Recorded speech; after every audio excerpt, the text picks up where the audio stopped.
लिंशी को इतने दिनों बाद उसके सर से अकेले में बात करने का मौका मिला था। उसे अपने सर से ये जानना था कि क्या वो डांसिंग में इतनी बुरी है। सर को उसका डांस ना तो अच्छा लगता था और ना ही बुरा। उन्हें बस उसके डांस में परफेक्शन चाहिए थी। वो लिंशी को तब तक प्रैक्टिस करने के लिए बोलते हैं जब तक उसे परफेक्ट तरीके से नहीं आ जाता था। हुआन बाहर से उनकी बातें सुन रहा था। लिंशी अपने सर को इतना मानती थी कि उसे उनकी बातें इलॉजिकल नहीं लग रही थी। वो उनके ऑर्डर को बेझिझक फॉलो कर रही थी। वो थक गई थी। देख हुआन उसके लिए पानी ला के देता है। वो लिंशी को समझाता है कि उसे अपनी सर की बातें फॉलो करने की ज़रूरत नहीं है। क्या उसे समझ नहीं आ रहा वो कितने इलॉजिकल बात कर रहे थे।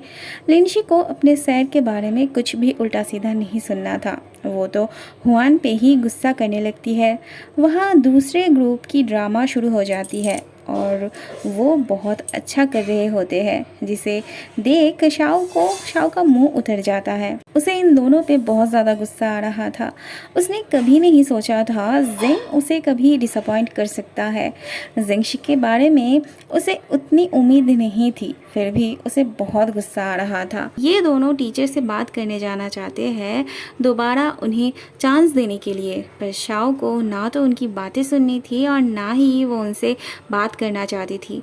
अगले दिन दूसरे ग्रुप का ये लड़का शाओ को उनके ड्रामा क्लब में ज्वाइन करने के लिए बोलता है, पर शाओ ग्रीडी नहीं थी। उसे किसी ड्रामा क्लब में ज्वाइन नहीं करना था। जिंगशी शाओ के तरफ से बोलने आता है, पर शाओ को उसकी भी कोई ज़रूरत नहीं थी और वो लड़का तो शाओ के पीछे ही पड़ गया था। अगले सीन में हम देखते हैं हुआन और टैंग काम कर रहे होते हैं। ऐसे में ये आके एक टेडी दे जाता है, जो कि गिफ्ट के तौर पे ही था कह सकते हैं। टैंग को टेडी की तरफ देखते हुए देख हुआन उसे वो दे देना चाहता है, पर टैंग मना करती है क्योंकि उसे हुआन को गिफ्ट मिला था। हुआन कहता है कि वो एक लड़का होके टेडी का क्या करेगा, वो टैंग को ही दे देता है। वहाँ इनके साथ साथ ये बंदा भी चला आया था। उसे किसी ने इनवाइट नहीं किया था। वो शाओ के लिए यहाँ आया था, पर शाओ तो उसकी तरफ देख भी नहीं रही थी और ये दोनों इस बंदे पे गुस्सा हो रहे थे क्योंकि वो शाओ के पीछे जो पड़ा था। शाओ को इन तीनों से ही कोई इंटरेस्ट नहीं था। वो उठ के चली जाती है। अगले सीन में हम देखते हैं जिंग को इसके अंदर शाओ नज़र आती है। ऐसे में उसके पापा आ जाते हैं तो वो उनसे पूछता है किसी लड़के को कैसे पता चलेगा कि वो किसी लड़की को पसंद करता है। उसके पापा कहते हैं अगर कोई किसी को पसंद करता हो तो वो ज़िंदगी भर रह जाती है। वहाँ जिंगशे भी कंप्यूटर में शाओ को देख रहा था। थोड़ी देर बाद उसकी मॉम आ जाती है और उसे यूँ खोया खोया सा देख समझ जाती है कि उनके बेटे को किसी से प्यार हो गया है। वो उससे बहुत बार पूछती है लेकिन जिंगशे कुछ भी नहीं बताता। अगले दिन स्कूल में टैंग शाओ से माफ़ी मांगती है बुरी परफॉर्मेंस के लिए। वो टीचर से बात करके शाओ को लीड रोल में परफॉर्म करने की बात करती है। ऐसे में उसे किसी का बुलावा आता है। जिंग शाओ से ये कहने आया था कि उसने टीचर से बात करके दोबारा परफॉर्मेंस करने के लिए राज़ी करवा लिया है। शाओ जब पूछती है उसने ऐसा कैसे किया, तब जिंग बताता है कि वो ड्रामा का कॉस्ट्यूम पहन के ही टीचर से बात करने गया था और उन्हें कन्विंस कर लिया। शाओ को ये सुन के बहुत अच्छा लगता है, पर अब उसकी चिंता टैंग को लेकर थी। वो उसके अंदर कॉन्फिडेंस लाना चाहती थी, जिसके लिए वो जिंग से मदद मांगती है। जिंग भी उसे मदद करने के लिए राज़ी हो जाता है। अगले सीन में हम देखते हैं ये सब मिलके ड्रामा की प्रैक्टिस कर रहे होते हैं। जब जिंग की डायलॉग बोलने की बारी आती है तब वो ऐसे बोलता है मानो जैसे सुबह सुबह रीडिंग पढ़ रहा हो। शाओ उसे डायलॉग बोलते वक्त इमोशन लाने के लिए बोलती है। एक बार सभी के डायलॉग बोलना हो जाने के बाद हुआन ब्रेक मांगता है और सीधे लिंशी के क्लास के बाहर उसे देखने आ जाता है। लिंशी डांस करते करते गिर जाती है, पर फिर भी उसका सर रिएक्ट नहीं करते। ही वॉज लाइक गिर गई है तो क्या। तब हुआन आके उसे अपने पीठ पे उठा के ले जाता है। वो उसे हॉस्पिटल लेके आया था। लिनशी हुआन को कुछ बोलना चाहती थी पर उससे पहले ही डॉक्टर का बुलावा आ जाता है। थोड़ी देर बाद शाओ आती है उसे देखने। वो पूछती है डॉक्टर ने क्या कहा। हुआन बताता है वैसे तो सब ठीक था लेकिन उन्होंने लिनशी को कुछ दिनों तक डांस करने से मना किया है। लिनशी को कुछ अच्छा नहीं लग रहा था इसीलिए वो अकेली ही जाने लगती है। शाओ हुआन को उसके पीछे जाने के लिए बोलती है। अगले दिन ये बंदा फिर से शाओ को इंसिस्ट करने के लिए चला आता है। वो उसके फ्रेंड्स के बारे में उल्टा सीधा बोलने लगता है तो शाओ उसे मना करती है ऐसा बोलने से। वो शाओ को फोर्स करने लगता है तो ये दोनों वहाँ चले आते हैं और शाओ की तरफ से ये दोनों उसे जो कहना होता है वो कह देते हैं। अगली सीन में हम देखते हैं टैंग बहुत नर्वस थी अगले बार की परफॉर्मेंस के लिए। उसे ऑडियंस से डर लगता था। हुआन तब अपनी तरह से उसे समझाने लगता है। वो उस टैडी को उसे समझने के लिए बोलता है और उसको टैडी की तरफ देख के अपना डायलॉग याद करने के लिए बोलता है। वो उसे अकेले में प्रैक्टिस के लिए छोड़ जाता है। अगले दिन शाओ का बर्थडे होता है तो सुबह सुबह उसके मॉम डैड उसे विश करने चले आते हैं और गिफ्ट के तौर पे उसे कुछ मैथ्स की किताब देते हैं जिसे पाके ऑब्वियसली किसी का मूड ठीक नहीं रहता। वहाँ जिंगशी शाओ के लिए बर्थडे प्रेजेंट लेके खड़ा था पर शाओ जैसे उसे देख ही नहीं पाती।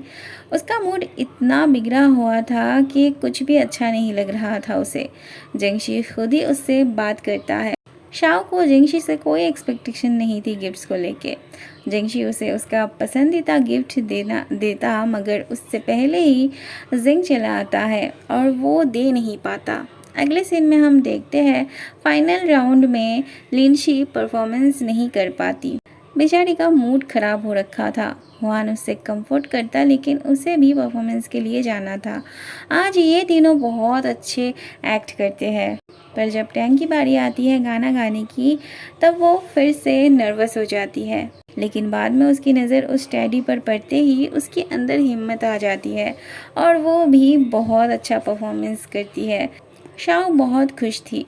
घर जाते वक्त जिंगशी अपना घर क्रॉस करके जा रहा था पर शाओ उसे याद करवा देती है। जिंगशी अभी भी अपना गिफ्ट उसे दे नहीं पाता। बाद में शाओ ये कहती हुए जा रही थी कि जिंग के डायलॉग में उतने भी इमोशंस नहीं थे।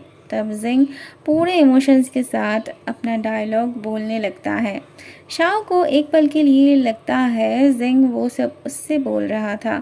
वो तो खो ही गई थी। फिर अपने आप को संभाल के जिंग से दोबारा इस तरह से बोलने के लिए मना करती है। तब जिंग वाज लाइक मैं तो तुझे ही बोल रहा था। बाद में वो शाओ को उसका बर्थडे गिफ्ट देता है। उसने अपने हाथों से वो बनाया था। शाओ को उसका गिफ्ट बहुत पसंद आता है। जिंगशी खिड़की से उन्हें देख रहा था और अपना गिफ्ट ना दे पाने की वजह से उदास हो रहा था। फिर वो उस गिफ्ट को खुद ही देखने लगता है। अगले सीन में हम देखते हैं शाओ का सर उसके मॉम को बुलाए थे ये बोलने के लिए कि उसे विदेश जाने का मौका मिल गया है। यूनिवर्सिटी से उसका सिलेक्शन हो गया।